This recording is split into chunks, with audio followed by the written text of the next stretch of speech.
장애인 문화복지신문 제338호 제1면 기사입니다. 장애인 활동지원 산정특례로 활동지원급여 감소 없이 계속 지원한다. 보건복지부는 2022년 7월 장애인 서비스지원 종합조사 유효기간 3년 이 도래하는 장애인 활동지원 수급자가 새로 조사받은 서비스지원 종합조사 결과 기존 인정조사 급여보다 급여 인정액이 적은 경우 기존 급여를 제공하는 산정특례 지원을 계속한다고 밝혔다. 보건복지부는 지난 2019년 7월 장애인 개인 욕구를 반영한 서비스지원 종합조사를 도입하면서 가구환경 요건 등에 따라 장애인 활동지원 수급자의 급여량이 감소한 경우 산정특례 제도를 운영하고 있다. 이는 수급자의 급격한 급여 감소를 사전에 방지하여 1인 취약가구 등을 두텁게 보호하고 수급자의 급여 이용권을 보장하기 위함이다. 보건복지부는 장애인 활동지원 산정특례 도입 취지를 고려하여 기존 산정특례 지원 대상자의 경우 서비스 종합조사 유효기간이 도래하더라도 산정특례 지원을 바로 종료하지 않고 새로이 받는 종합조사 급여량이 종전 급여량, 인정조사 보다 낮은 경우 기존 급여를 제공하는 산정특례 제도를 지속 유지한다.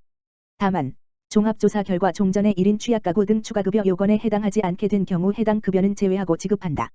이번 조치를 통하여 장애인 활동지원 수급자 2.1만여 명, 발달장애인 1.2만 명, 이 산정특례 지원을 받을 것으로 예상된다.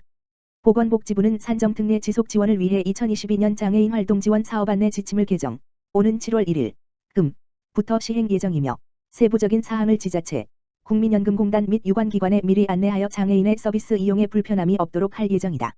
보건복지부 연민섭 장애인정책국장은 이번 조치로 산정특례 당초 취지를 살려 장애인 수급자의 급여 이용권을 보호하고 1인 취약가구 등에 대한 두터운 지원이 가능하게 되었다라고 강조하며 활동지원제도 사각지대 해소, 공급자 처우 개선 등을 위한 모니터링과 후속 연구를 추진하겠다라고 밝혔다.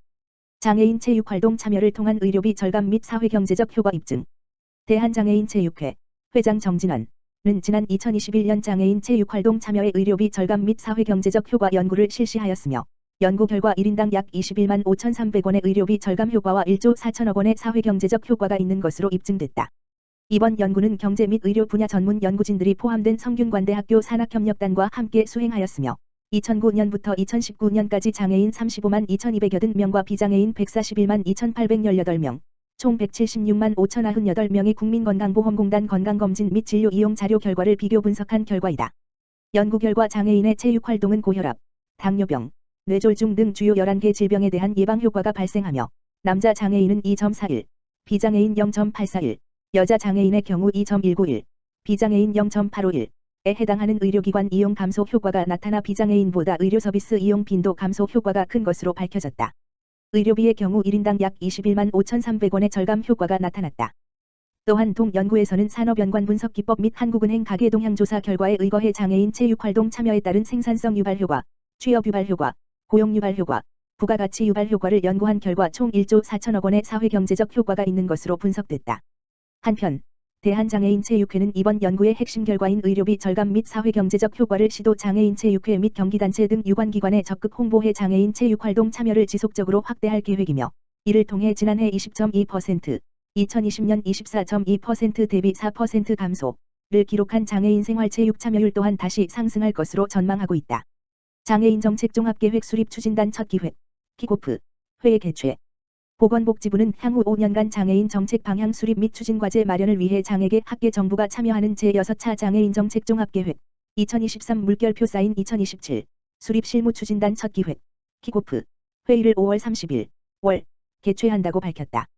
장애인 정책 종합계획 2023-2027 이하 종합계획 은 장애인 복지법에 따라 5년마다 수립하는 국가장애인 정책을 아우르는 종합계획으로 현재 시행 중인 제5차 종합계획 2018 물결표 사인 2022 이 올해 종료됨에 따라 제6차 종합계획 수립을 추진하게 된다. 별표 사인 장애인복지법 제10조의 2 장애인 정책 종합계획 보건복지부 장관은 장애인의 권익과 복지 증진을 위하여 관계 중앙행정기관의 장과 협의하여 5년마다 장애인 정책 종합계획을 수립 시행하여야 한다. 제6차 장애인 정책 종합계획 2023-2027 수립 실무 추진단 이하 추진단 은 장애계 및 현장 전문가 학계 등 전문 연구자와 보건복지부 장애인정책국장 및 관계부처 국장급 공무원들이 직접 참여하고 복지, 교육, 문화, 경제 등 사회 각 영역을 망라하는 추진 과제를 발굴 검토 후 정책 과제화하여 새 정부 국정과제의 추진 동력을 확보하고 장애인의 권익과 복지 증진을 위한 실효성 있는 장애인 정책 기반을 마련한다.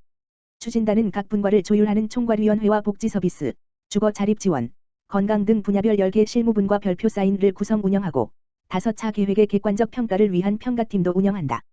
별표 쌓인 복지 서비스, 주거 자립 지원, 건강, 보육 교육, 소득 고용, 디지털 미디어, 체육, 문화 예술, 이동 편의 안전, 권익 증진.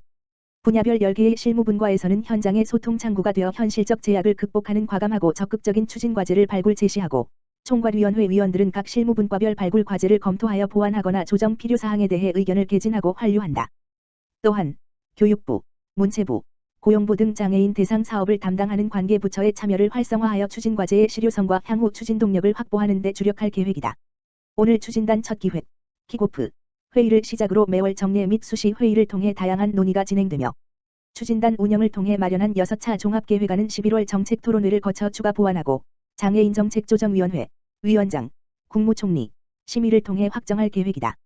조규홍 보건복지부 제1차관은 인사말을 통해 정부는 제5차 장애인정책 종합계획의 이행을 통해 서비스를 확대하고 권리 증진을 위한 노력을 지속하여 왔으며, 새 정부는 계속하여 장애인분들이 차별 없는 평등한 일상의 삶을 살아갈 수 있도록 삶의 전 영역에 대한 지원을 강화할 계획이라며, 정책 현장의 다양한 재연과 협력을 통해 국가의 책임과 역량을 확대하는 실효성 있는 종합계획을 만들겠다라고 밝혔다.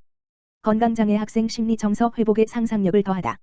교육부와 한국교육개발원, 원장 류박난, 은 5월 28일, 토, 건강장애 학생 별표 쌓인의 심리 정서 회복 및 예술성 발달을 위한 스쿨포유 온라인 미술 캠프를 개최한다. 별표 쌓인 만성질환, 소아암, 백혈병 등으로 인하여 3개월 이상의 장기 입원 또는 통원 치료 등의 계속적인 의료적 지원이 필요하여 학교 생활 및 학업 수행에 어려움이 있는 학생. 이번 행사는 다양한 예술 활동 경험에 제약이 있는 건강장애 학생이 가족과 함께 온라인상에서 친구들과 교류하며 미술 작품을 직접 만들고 전시회를 열 수 있도록 구성하였다.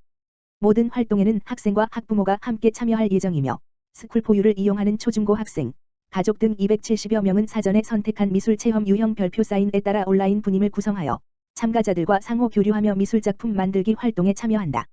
별표 사인 스칸디아모스 캔버스 액자 만들기, 스텐실 에코백 만들기, 팝아트 초상화 그리기. 이후 평소 접하기 어려운 예술 공연, 드로잉 퍼포먼스를 관람하고 확장 가상 세계, 메타버스, 전시회에서 자신이 만든 작품의 특징과 의미를 다른 참가자들과 공유한다. 특히 이번 온라인 미술 캠프는 또래 간 교류를 통한 심리 정서 회복뿐만 아니라 다양한 미술 체험, 작품 전시 활동 등을 통한 심리적 경험 및 상상력 신장의 기회를 제공할 것으로 기대된다. 사랑의교회 청년부, 시청 각 장애인에게 스마트폰 보조 입력기기 기부.